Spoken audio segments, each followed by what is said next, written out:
আমাদের প্রথম সন্তান স্বপ্নীলা চৌধুরী তুলতুল। বিয়ের 2 বছর পরে তার জন্ম এবং একটা খুব ভয়ঙ্কর ঘটনা ঘটেছিল। তার জন্মের কয়েক ঘন্টা আগে বলা হয়েছিল যে বাচ্চাটি নেই। এই অবস্থায় রাত 12টার পরে আমাকে হসপিটালে ভর্তি করা হয় এবং সেখানে ডাক্তাররা প্রস্তুতি নিচ্ছিলেন যে একটি মৃত সন্তানকে পৃথিবীতে আনার জন্য। তো আমি সেখানে বলেছিলাম যে না, আমার দৃঢ় বিশ্বাস আমার বাচ্চাটা বেঁচে আছে, আপনারা সিজারিয়ান করলে আমার বাচ্চাটি বেঁচে যাবে। রাত 3টায় ইমার্জেন্সিলি সিজারিয়ান করা হয় এবং তারপর 12 দিনের প্রচেষ্টার পরে স্বপ্নীলা বেঁচে ওঠে। সে ধীরে ধীরে সুস্থ হয়ে বড় হতে থাকে। তো যাই হোক, সে সম্পূর্ণ নিজের প্রচেষ্টায়, আগ্রহে, মনোযোগের সাথে লেখাপড়া করে সে বিশ্ববিদ্যালয়ে শিক্ষকতা করছে এবং তার বিয়ের ব্যাপারে তার একটা অপিনিয়ন ছিল যে আমি না জেনে কাউকে বিয়ে করব না, আমাকে একটু সময় দিতে হবে, আমি নিজের উপর আগে দাঁড়াই, তারপরে বিয়ে করব। আমরা সেটা মেনে নিয়েছিলাম। তো সে এক পর্যায়ে কিছুদিন আগে জানালো যে তার পছন্দের কথা এবং সেখানে আমরা আলাপ আলোচনা করার পরে উভয় পক্ষ মিলে, 2 পরিবার মিলে তার বিয়ের ব্যবস্থা করলাম। এইবারে আসি স্বপ্নীলার বিয়েতে। তো বিয়ের প্রথম অনুষ্ঠান যেটা আশীর্বাদ, এঙ্গেজমেন্ট, ওরা আমাদের বাড়িতে আসলেন একদিন, আমরা ওদের বাড়িতে গেলাম। সেই প্রথম আমি পাত্র দেখলাম। আমার মেয়ে স্বপ্নীলা বলেছিল যে এরকম নাকি রেকর্ড নেই যে মেয়ের পছন্দের কথা জানার পরেও মা ছেলেকে দেখেন নাই। তখন আমি বলেছিলাম যে আমি আমার ছেলেটিকে একটি শুভক্ষণে, একটা ভালো সময়ে আমি ঈশ্বরের নাম নিয়ে তাকে দর্শন করতে চাই, যেহেতু তাকে আমি পুত্র রূপে গ্রহণ করতে চাচ্ছি। আমার নিজের কোনো পুত্র সন্তান নেই, তো যেহেতু আমি পুত্র লাভ করতে যাচ্ছি কন্যাদানের মধ্য দিয়ে, তো আমি ছেলেটিকে একটি ভালো সময় দেখেই তাকে আমি দেখতে চাই। তো যাই হোক, তাকে আমার ভালো লাগলো ছেলেটিকে। মঙ্গলাচরণের মূল অনুষ্ঠানটি পক্ষের উপরে বর্তায়। ওনারা বিভিন্ন মিষ্ট দ্রব্য, জিনিসপত্র, কাপড় চোপড়, অলঙ্কার আদিগুলো নিয়ে আসেন এবং তারা ভাবী বধূকে আশীর্বাদ করেন। ওনারা আসলেন, ওনাদের সাধ্যমতো সব কিছু নিয়ে আসলেন, আশীর্বাদ করলেন। ওনাদের সমস্ত আয়োজন খুব চমৎকার ছিল এবং আমি এই প্রথম ওনাদের সাথে ব্যাপকভাবে ওনাদের পরিবারের বিভিন্ন সদস্যদের সাথে কথা বললাম, আলাপ আলোচনা হলো। ওনারা আমাদের বাসায় আসলেন এবং আমার মনে হলো যে ভালো মন মানসিকতা সম্পন্ন একটা পরিবারেই আমার মেয়েটি বউ হয়ে যাচ্ছে। এটি আমার জন্য খুব স্বস্তির ছিল এবং ওই দিন আমার যে অনুভূতিটা হয়েছিল, আমার খুব খালি খালি লাগছিল। আমার মনে হচ্ছিল যে আমার মেয়েটা চলে যাচ্ছে, আমার পৃথিবীটা খালি হয়ে যাচ্ছে।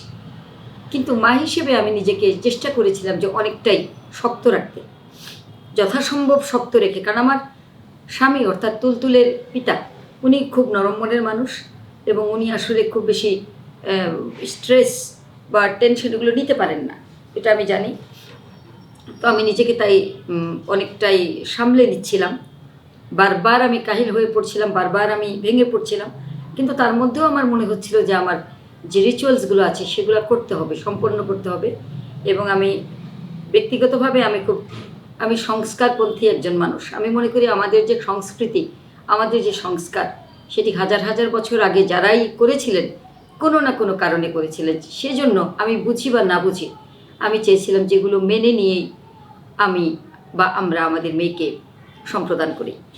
তারপরে মঙ্গলাচরণ অনুষ্ঠানটি শেষ হলে ওনারা আশীর্বাদ করলেন, গয়না দিলেন, তারপরে শাড়ি, কাপড় চোপড়, আরও জিনিসপত্র, সন্দেশ, মিষ্টি অনেক কিছু নিয়ে আসলেন। কেক কাটা হলো, আনন্দ করলেন। তারপরে ওনারা একসময় চলে গেলেন। পরের অনুষ্ঠানটি ছিল আমাদের, এটাকে আমরা বলি পানখিল। এটা হচ্ছে যে আমাদের যারা দেবতা আছেন তাদেরকে পান দিয়ে তাদের সামনে তাদেরকে আমন্ত্রণ জানাতে হয়। অর্থাৎ দেবতাদেরকে, মানুষকে আমন্ত্রণ জানানোর আগে দেবতাদেরকে আমন্ত্রণ জানাতে হয় যে তোমরা এই বিয়েতে উপস্থিত থাকবে, সব কিছুর মধ্যে বিরাজমান থাকবে, যেন এই বিয়ের প্রত্যেকটি অনুষ্ঠান মঙ্গল মতো যেন সুসম্পন্ন হয় এবং কোনো ভুল ত্রুটি যদি হয় সেটা যেন কখনোই যে নতুন যারা বিয়ে করতে যাচ্ছে তাদের উপরে যাতে কোনো এটার প্রভাব না পড়ে। ভুল ত্রুটি সবই আমাদের। তো সেইভাবে অন্তত 5টা বাড়িতে পানের ঠাকুর বাড়িতে বা মন্দিরে পানের খিলি দিয়ে নিমন্ত্রণ জানাতে হয়। সেই অনুষ্ঠানটি গেল। তারপরে অনুষ্ঠানটা ছিল এটা বিয়ের আগের দিন আর কি, যেটা হয় যে মাঝখানে আরও 2টো অনুষ্ঠান ছিল। একটা হচ্ছে রূপসী ব্রত। রূপেশ্বরী বলে আমাদের একজন দেবী আছেন, উনি দুর্গারই একটি বিশেষ রূপ। সেই রূপেশ্বরী দেবীর প্রার্থনা করা হয় সুসন্তান কামনায়। তো যখন কারো বিয়ে ঠিক হয় তখন তার মাতৃস্থানীয় বা তার যারা সন্ততির মা সেরকম যারা আত্মীয় স্বজন তারা একটু উপোস করে এবং তারা এই রূপেশ্বরী পুজোটা করেন, যারা বিয়ে করতে যাচ্ছেন তাদের যেন সুসন্তান হয়। তো এই ব্রতটি আমরা করলাম রূপেশ্বরী, এটা রূপসী ব্রত বলি আমরা। তারপরে হচ্ছে কালী পূজা। তো সেই কালী পূজাটিও কালীবাড়িতে আমরা দিলাম এবং সেখানে কালীকে আমরা বলি রক্ষা কালী, সমস্ত রকম বিপদ আপদ থেকে নবদম্পতিকে যাতে রক্ষা করেন সেজন্য কালী পূজা দেওয়া হয়, সেটাও আমরা দিলাম। এরপরেরটা হচ্ছে বিয়ের আগের দিন, সেখানে গায়ে হলুদের একটা অনুষ্ঠান ছিল। ওইটার পরে মূল যে মাঙ্গলিক অনুষ্ঠান সেটি ছিল আদ্য স্নান এবং অধিবাস। আদ্য স্নানে সেখানে মায়ের মূল কাজ হয় মেয়েকে সুন্দর করে স্নান করিয়ে দেওয়া। সেখানে দই, তারপরে হলুদ, তারপরে আরও বিভিন্ন ধরনের মাঙ্গলিক দ্রব্য লাগে, যেমন ধান, দুর্বা, খই, তারপরে তেল, সিঁদুর, এগুলো। তো আদ্য স্নানটা করানোর আগে আরেকটি কাজ করতে হয়, সেটি হচ্ছে যে গঙ্গা, উনিও আমাদের একজন দেবী, গঙ্গাকে একটা নিমন্ত্রণ জানাতে হয়। গঙ্গাকে এখানে পান দিয়ে তারপর তেল সিঁদুর দিয়ে একটা নিমন্ত্রণ জানাতে হয় এবং তারপরে সেখান থেকে জল ভরে এনে বরকনেকে স্নান করাতে হয়। তো আমরা সেভাবেই গঙ্গাকে নিমন্ত্রণ দিলাম, পান দিয়ে তারপরে তেল সিঁদুর দিয়ে নিমন্ত্রণ দিয়ে তারপরে আমরা জল ভরে নিয়ে আসলাম ঘটিতে করে। সুন্দর করে ঘটিগুলো সাজানো হয়, তার মধ্যে আম্র পল্লব থাকে, সেইটা দিয়ে এনে আমার মেয়েকে আমি হলুদ তারপরে যা যা প্রয়োজন সব কিছু দিয়েই স্নান করালাম। কিন্তু মা হিসেবে আমি আমার মেয়েকে জন্মের পর থেকে প্রতিদিনই স্নান করেছি। আমার বারংবারই মনে হচ্ছিল যে এরপরে হয়তো আমি আর মেয়েকে এভাবে আর আমার স্নান করাতে লাগবে না, আমি এটাই হয়তো আমি তাকে মা হিসাবে স্নান করালাম, শেষ স্নান করালাম। তো যাই হোক, মায়েরাই মেয়েদের যত্ন করেন বা সন্তানদের যত্ন করেন, ছেলে মেয়েদের। তো সেটা আমার জন্য খুব কষ্টের ছিল। আমি অনেক কান্নাকাটি করলাম, কাঁদতে কাঁদতেও আমি কখনোই নিজের উপরে নিয়ন্ত্রণ হারাইনি। রিচুয়ালসগুলোতে আমি খুব কনফার্ম ছিলাম এবং সেগুলো যাতে কোনো ভুল না হয় সে ব্যাপারে আমি খুব কনসাস ছিলাম যথাসম্ভব। তারপরেও ভুল হয়েছে নিশ্চয়। তো এই স্নান পর্ব শেষ হওয়ার পরে যেটা হয়, আমাদের মধ্যরাতে সূর্যোদয়ের পূর্বে ভোর 4টার দিকে অধিবাস হয়। অধিবাসটা হচ্ছে এমন একটি সংস্কার, তখন তাকে কিছু বিশেষ দ্রব্য দিয়ে একটা টিকা দেওয়া হয়, সেটা পুরোহিত দেন, তার কপালের মধ্যে একটা টিকা দেন। তো সেই টিকাটা দেওয়ার পরে এই বিয়ে আর কখনোই ভাঙবে না। অর্থাৎ আমাদের হিন্দু সম্প্রদায় একটা ব্যাপার আছে যে যদি পাত্র বা পাত্রীপক্ষে একেবারে পরিবারের কেউ মারা যান তাহলে সেই বিয়েটি তখন স্থগিত হয়ে যায়। এখানে যদি অধিবাসটা, এটা অনেকেই জানেন না, কিন্তু অধিবাসটা যদি হয়ে যায় সূর্যোদয়ের পূর্বে অর্থাৎ ভোর 4টার মধ্যে, তাহলে কেউ মারা গেলেও সেই বিয়েটা ভাঙবে না। অর্থাৎ সেখানে যার পক্ষে মারা গেলেন তার যে একেবারে পরিবারের সদস্যরা কোনো কিছু টাচ করবেন না, কিন্তু অন্য মানুষ আত্মীয় স্বজনরা এসে সেই সমস্ত কিছু করে দেবেন এবং বিয়েটা হবে। তো এটা হচ্ছে সবচেয়ে ইম্পর্ট্যান্ট সংস্কার, সেটাও আমরা সময়ের মধ্যে সম্পন্ন করলাম। পরের দিন যেটা সকালে ছিল সেটা হচ্ছে আমরা বলি অভ্যুদয়িক, অর্থাৎ যেখান থেকে আমাদের অভ্যুদয় হয়েছে সেখানে আমরা 14 পুরুষ কাউন্ট করি, 14th জেনারেশন। সেটা যিনি কন্যাদান করবেন, কন্যার পিতাকে সেটি করতে হয়। তার অন্তত 5-6 পুরুষের নাম তাকে নিতে হয়, বাকিদের নাম না জানলেও স্মরণ করতে হয় এবং তাদের আশীর্বাদ নিতে হয়, তাদের আত্মার শান্তি কামনা করতে হয় যে এটা প্রজন্মের ব্যাপার, আমি আমার মেয়েকে বিয়ে দিচ্ছি, তার প্রজন্ম আসবে। সেখানে আমার পূর্ব প্রজন্মকে যদি আমি ঠিকমতো স্মরণ না করি, তাদের প্রতি যদি শ্রদ্ধাশীল না থাকে, তাহলে আমার সুপ্রজন্ম কিভাবে আসবে এবং সেই প্রজন্ম তো আমাকে স্মরণেও রাখবে না। তো এটি আমাদের খুব ইম্পর্ট্যান্ট। 3 থেকে 4 ঘন্টা সময় নিয়ে মেয়ের বাবা সেই কাজটি করলেন। বিয়ের দিনে তো আসলে আমরা মাছ মাংস এগুলো বিয়ে হওয়ার আগ পর্যন্ত বরকনেকে খেতে দিই না। মেয়ের বাবাও খাননি, উনি যেহেতু অভ্যুদয়টা করবেন, আমিও খাইনি, যেহেতু আমি জামাইকে দধিমঙ্গল করাবো, সেই জন্য আমরা সবাই ওই দিন কিন্তু বিয়ের আগ পর্যন্ত নিরামিষ খেলাম। তো যাই হোক, অভ্যুদয় সম্পন্ন হলো। তারপরে আমাদের আরও কিছু ছোটোখাটো রিচুয়ালস আছে, যেখানে মেয়েকে একটা গাছের সাথে 7 বার একটা লাল সুতো দিয়ে বাঁধতে হয়, সেই সুতো আবার পরবর্তীতে মুকুট বাঁধার কাজে লাগে, এই ব্যাপারগুলো আছে। তো সেইগুলো শেষ হলো, মেয়েকে আরেকবার একটু স্নান দিতে হয়, সেটাও আমরা যেভাবে জল ভরে দিয়ে দিলাম। এবং পরে হচ্ছে গিয়ে বিয়ে। তো বিয়ের লগ্ন যখন শুরু হয় সেটা হচ্ছিল 11টা 16 মিনিট, 11টা 16 থেকে 12টা 26, এই সময়ের মধ্যে 7 পাক হবে, বিয়ে হবে। তো ওই সময়ের মধ্যে মায়ের কাজ হচ্ছে জামাইকে বরণ করা। সেই জামাইকে বরণ করার কাজটিকে আমরা বলি দধিমঙ্গল। সেখানে যিনি কনের মা তিনি জামাইয়ের হাতটাকে শুদ্ধ করে দেন, অর্থাৎ সে তার মেয়েকে গ্রহণ করবে। তো এর আগে তিনি কিন্তু জামাইয়ের মুখ দেখতে পারবেন না নিয়ম অনুযায়ী। তো বর দাঁড়াবে, তার একটা ইয়ে থাকবে, বেড কভার বা এরকম বড় একটা কাপড়, তার ওই দিকে পিছন দিক দিয়ে দাঁড়াবে পাত্র, এবং এর ওই দিকে সামনে দিয়ে দাঁড়াবে মেয়ের মা। তো সেখানে তার হাতের মধ্যে বিভিন্ন যে ধান দুর্বা দই এগুলো দিয়ে সুন্দর করে দুধ দিয়ে হাত ধুয়ে মুছে তারপর তাকে একটা আংটি দিতে হয়, সোনা এবং রূপা মিশ্রিত, সেইটা আমরা দিলাম। এবং দেওয়ার পরে আমার যে কাজ সেটা সম্পন্ন করলাম। তখনও আমি ছেলের মুখ দেখিনি, জামাইয়ের মুখ দেখিনি। সেই অবস্থায় জামাইকে দধি মুগল করার পর তাকে যে বিয়ের যে মণ্ডপ, যেটাকে আমরা কুঞ্জ বলি, সেখানে নিয়ে যাওয়া হলো। এবং সেই কুঞ্জের মধ্যে কারা কারা থাকবে সেটা আমরা আগে বলেছিলাম। সাধারণত এখনকার দিনে যেটা হয় যে অনেকেই কুঞ্জে ঢুকে যান, কেউই ঠিকমতো নিয়মগুলো জানেন না বা মানেন না, সেখানে একটা বিশৃঙ্খলা করেন। আমরা 3 জন বা 4 জন মানুষকে সেট করেছিলাম, কুঞ্জটা একটু বড় বানাতে বলেছিলাম, যাতে করে এই 3 জন বা 4 জন এরা এটা করবেন। আমাদের 7 পাকের 7টি মূল কথা আছে, মর্মার্থ আছে। সেই প্রত্যেকটা পাকে বর এবং কনে দুজনকেই একটা করে প্রতিজ্ঞা করতে হয়।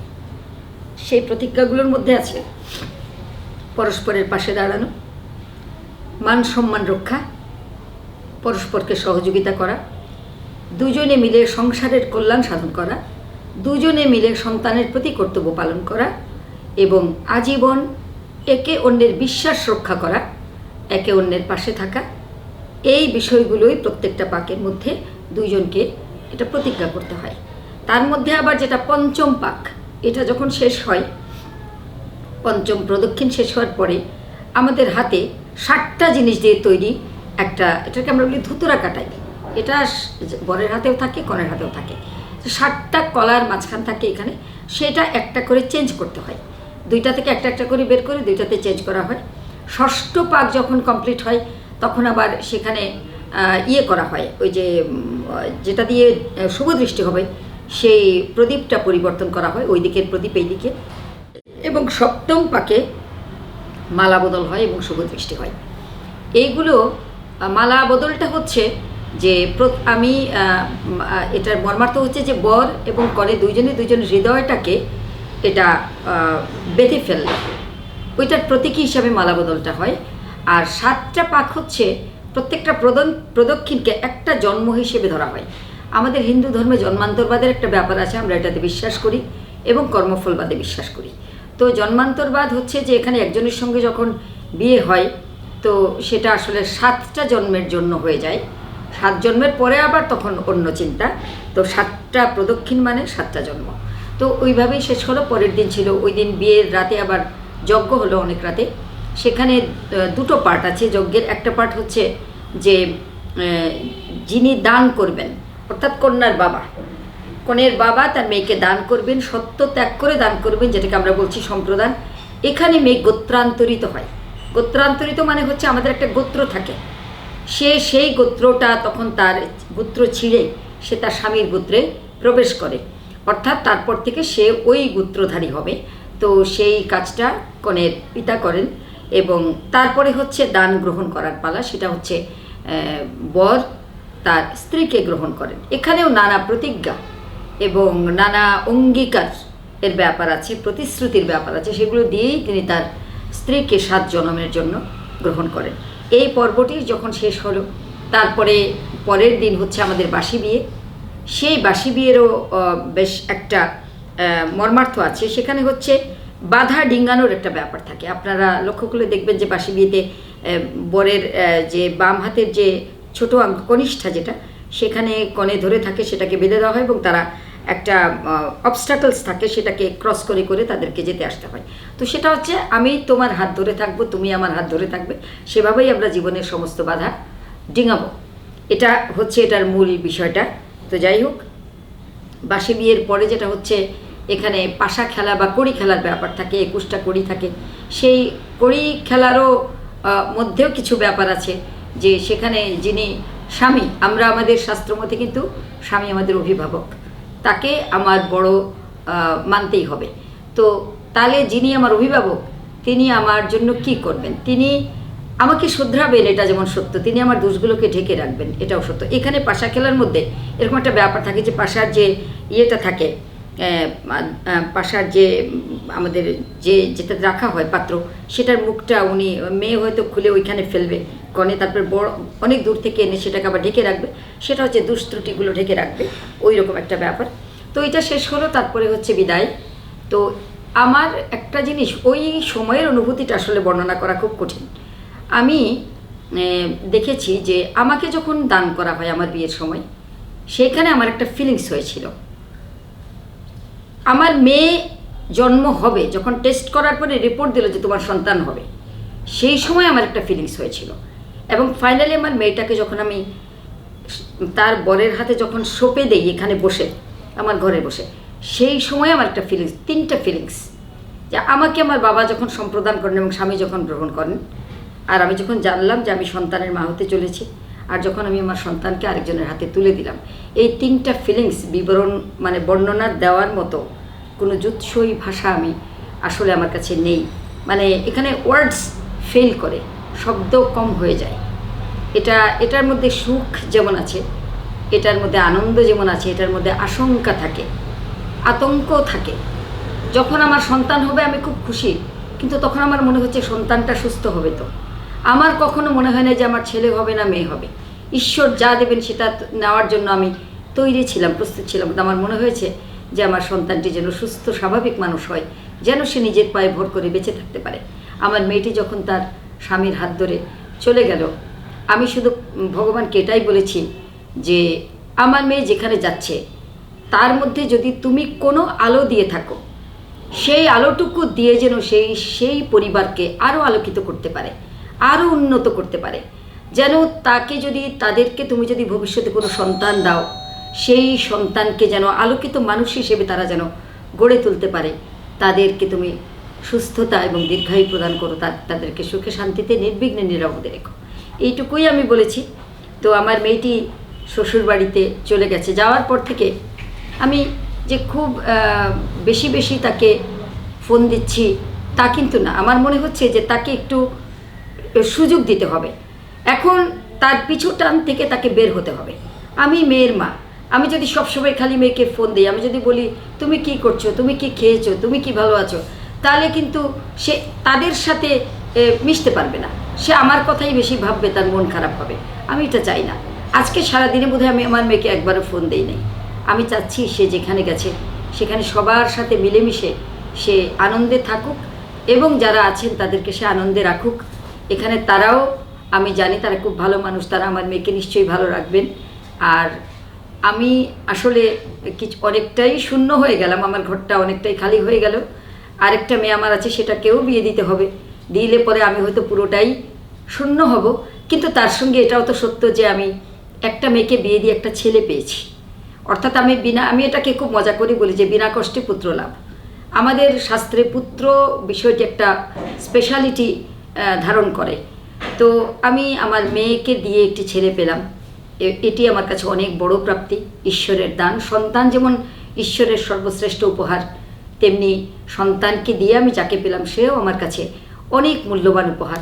আমি তাদের দুজনের সর্বাঙ্গীন কল্যাণ কামনা করি। আমি চাই যে সুস্থ দেহে, সুস্থ মনে, সুস্থ মস্তিষ্কে, কর্মক্ষম অবস্থায়, উপার্জনক্ষম অবস্থায়, সুসন্তান সহ, পরিবার পরিজন সহ তারা দীর্ঘায়ু লাভ করুক। পৃথিবীর যে প্রান্তেই তারা থাকুক না কেন, তারা খুব ভালো থাকুক, এবং তাদের পরিবার পরিজন সবাই যেন, আমি এই ছেলেটাকে পেয়ে আমরা যেমন খুশি, তেমনি আমার মেয়েটাকে নিয়েও যেন তার পরিবার, তার শ্বশুর পরিবার যেন খুশি হতে পারেন, ভালো থাকতে পারেন, এটাই আমার কামনা। আমি নিজেকে সামলে নিয়েছি, অনেক শূন্য হয়ে গেছি, তারপরেও পূর্ণতা আছে, এবং সেই পূর্ণতার জন্য আমি অপেক্ষমান। নিশ্চয়ই ঈশ্বর তাদের সংসারকে পূর্ণ করবেন, এবং তাদের মাধ্যমে হয়তো সুসন্তানরা আসবে, যারা আমাদেরই পরপ্রজন্ম, আমাদের প্রতিনিধিত্ব করবে। ঈশ্বর তাদের মঙ্গল করুন, সকলের মঙ্গল করুন। মা হিসেবে মঙ্গল কামনা ছাড়া তো আমার আর কিছু নেই।